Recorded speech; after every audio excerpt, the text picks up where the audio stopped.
Hey everyone, Hi, guys, and welcome back to Everyday English Talk. I'm Jake. and I'm Emma. Today, we're in the kitchen because I tried to cook something yesterday and it didn't go very well. Didn't go very well. Jake, you almost set the kitchen on fire. Okay. It was a tiny disaster, but it's also the perfect chance to learn real English in the kitchen and maybe learn how to actually cook. So let's get started.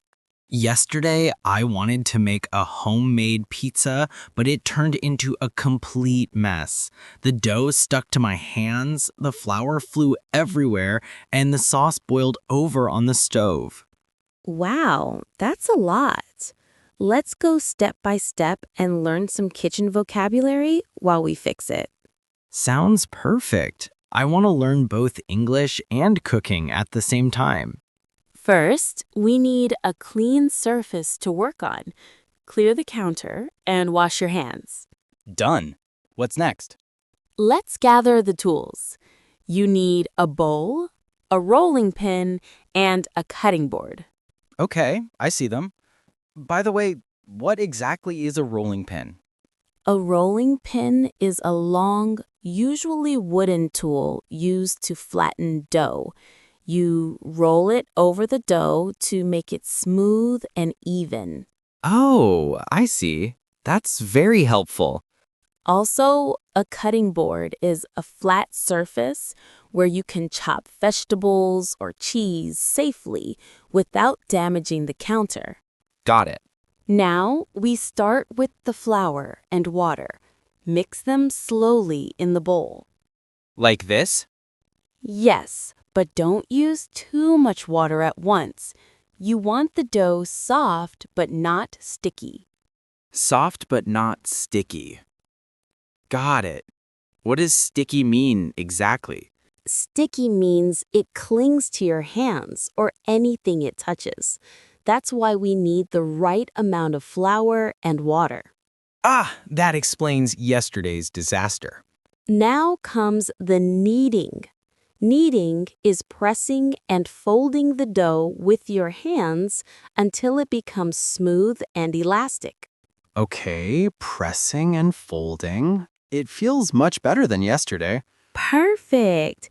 Keep kneading until the dough is soft and stretchy. Stretchy means it can stretch without breaking. Wow, I can feel the difference already. While the dough rests, we can prepare the tomato sauce. Open a can of tomatoes carefully and pour it into a pot. What's a pot exactly? A pot is a deep container used for cooking on the stove. It can hold liquids like soups, sauces, or boiling water. Got it? Turn the burner on low heat. Low heat means the flame is small, so the food cooks slowly without burning. Okay, low heat. The sauce is starting to smell amazing. Good. Now stir it gently with the spatula. Stirring means mixing the sauce with the spoon or spatula to prevent it from sticking or burning. I see. And adding some garlic and oregano will make it taste even better. Exactly. Garlic is a small bulb that gives flavor, and oregano is a green herb often used in Italian cooking. Wow, I'm learning so many new words already. Now we take the rolling pin and flatten the dough into a circle. It keeps shrinking back. That's normal. Keep rolling and press evenly. The goal is a smooth, round base for the pizza. It looks much better than yesterday. Great! Once it's ready, we can add the sauce and toppings next, but that will be in part 2. I feel like I'm finally learning, both cooking and English. That's the goal. You'll remember these words because you're using them while doing something real. So the dough is finally ready, and now I want to add the sauce. Yesterday, I completely messed this part up too. Don't worry. This time, we'll do it step by step. Okay, first I pour the sauce on the dough. How much should I use? Just enough to cover the dough evenly. Don't pour too much or it will become soggy. Soggy means very wet and soft in a way that is not good for pizza. Got it. Spread it gently. Yes, spreading is moving the sauce evenly over the surface with a spoon or spatula. This already looks better than yesterday. Now toppings. Great. What toppings are you thinking? Mushrooms, bell peppers, and cheese. Perfect choices. Let's start with the mushrooms. First, slice the mushrooms thinly. Slice means cutting into thin pieces. Thin slices, check. Next, bell peppers. Remove the seeds first and then chop them. Chop means cutting into small pieces. Okay, I see. And cheese. Grate the cheese. Grate means to rub the cheese on a grater to make small pieces. Yesterday, I tried to grate the cheese and it flew all over the kitchen. Yes, that's why we need a steady hand this time. I think I'm improving. The toppings look neat now. Excellent. You're doing very well. Let's talk about some cooking actions while we work. Stirring, mixing, kneading, slicing, chopping. You're already familiar with most, but now spreading, grating, and removing seeds are new. I like that we are learning English while cooking. It makes it easier to remember. Exactly. Using the words while doing the actions helps your brain connect them to real-life situations. Oh, one more thing. Should I preheat the oven? Yes. Preheat means to turn on the oven early so it reaches the right temperature before you put the pizza in. We need it at medium-high heat. Okay, preheating now. What temperature exactly? 200 degrees Celsius. If you're in the US, that's about 400 degrees Fahrenheit. Thanks. I never knew that. I usually guess and then it burns. That's why following instructions is important. Now, when we put the pizza in the oven, you have to use a baking sheet or a pizza stone. Baking sheet is like a flat metal tray, right? Exactly. It holds the pizza and prevents the oven from getting messy. Great. Pizza is almost ready. This is exciting. Yes, and while it cooks, you can learn some more words. Oven is where we bake or roast food. Medium-high heat means the temperature is between medium and high. Keep an eye on it so it doesn't burn. Burn means food gets too hot and turns black or smells bad. Got it. Watch the pizza. Don't let it burn. I like that. I can practice English and cleaning at the same time. Perfect multitasking. You know, this step-by-step approach makes it less stressful than yesterday. I feel more confident. That's the point. Cooking is much easier when you follow steps, and learning English is easier when it's combined with real actions. Can't wait to taste it. I hope it looks like a real pizza. Patience, Jabe. We're almost there. Next, we'll check it after it's baked and talk about slicing and serving. But you're doing amazing so far. Thanks, Emma.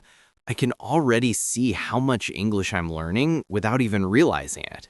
Exactly. That's how everyday English works.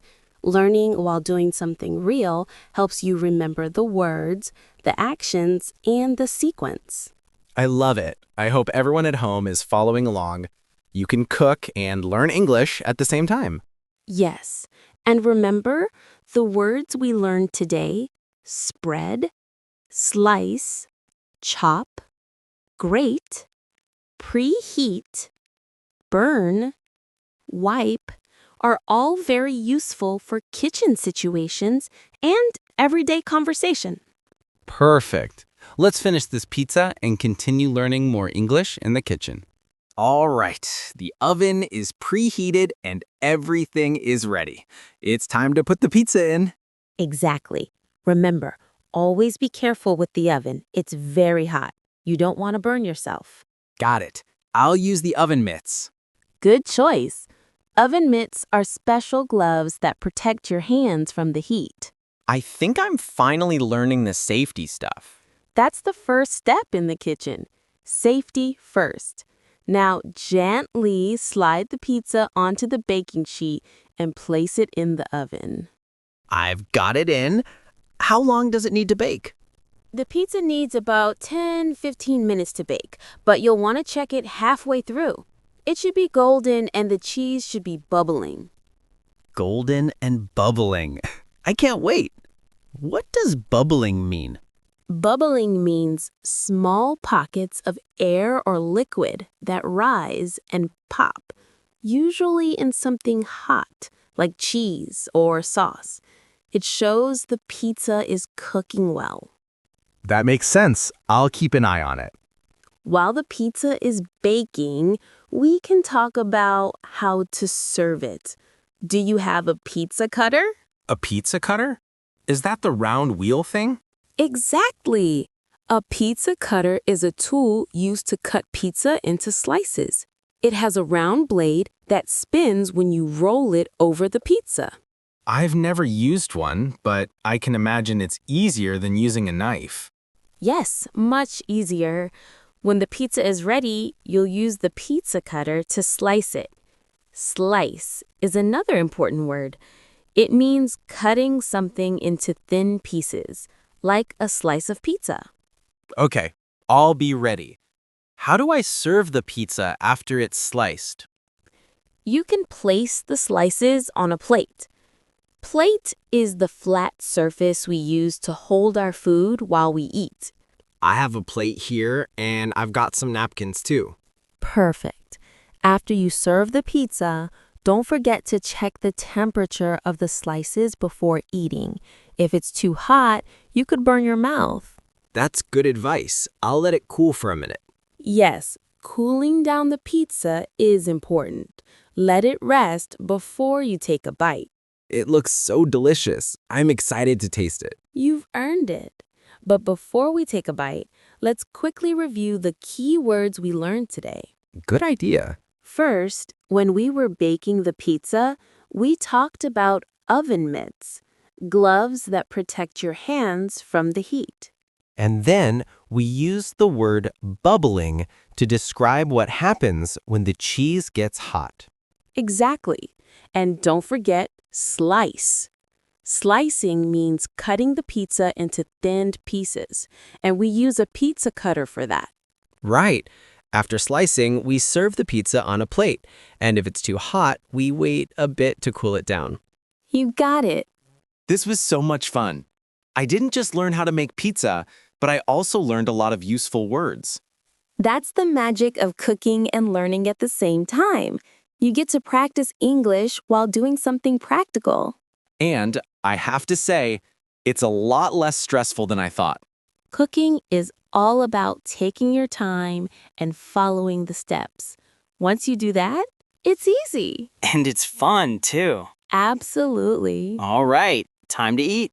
Enjoy.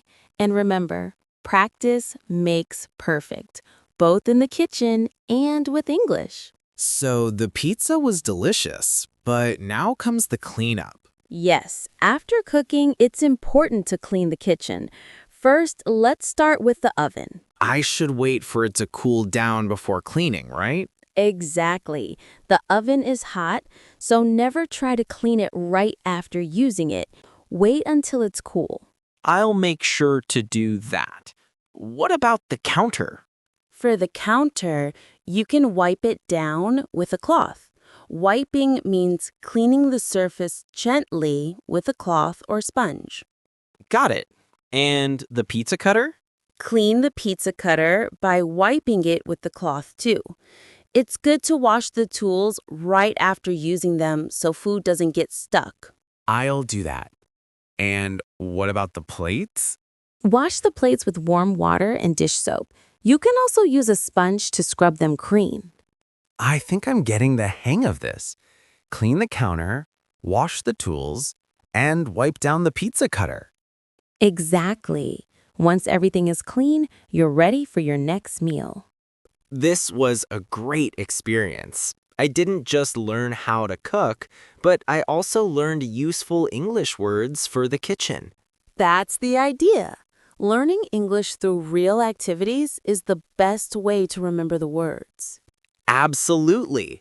So, if you're watching this video and enjoyed it, don't forget to like the video and subscribe to our channel. Yes, we have a lot more lessons coming up, and we'd love to see you back for more English lessons in everyday situations. Thanks for watching, everyone. Happy cooking, and see you next time.